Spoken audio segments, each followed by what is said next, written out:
Қайырлы күн, құрметті оқырмандар, назарларыңызға Алтын Орда өркениеті, әдеби мұра және дәстүр жалғастығы атты виртуалды кітап көрмесін ұсынамыз.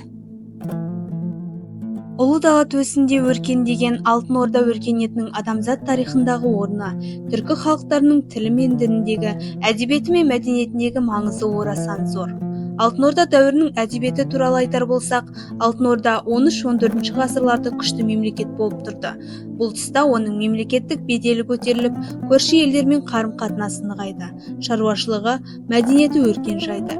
Осы кезде Алтын Орда қол астындағы жерлерде, әсіресе Батый сарайы, Берке сарайы, Керчь, Үргеніш, Хорезм, Сығанақ сияқты кенттерде қолөнер, ғылым, әдебиет, көркемөнер өсті.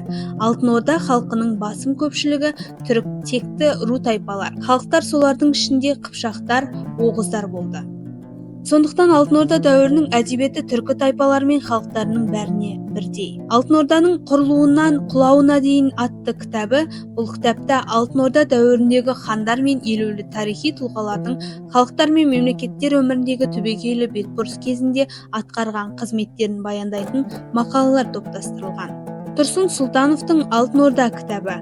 Аталған кітапта Алтын Орда Еуразия даласындағы Шыңғыс хан ұрпақтарының мемлекет туралы баяндалған. Келесі кітап Алтын Орда дәуірі.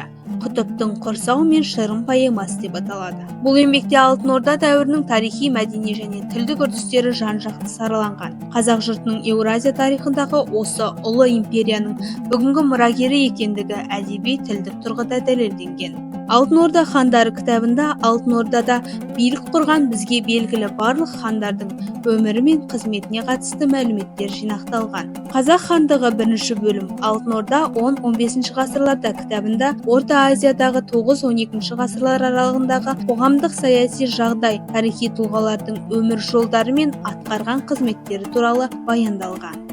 Тарихи тағылымы кең Алтын Орда өркениет туралы кітаптарды біздің кітапханадан таба аласыздар.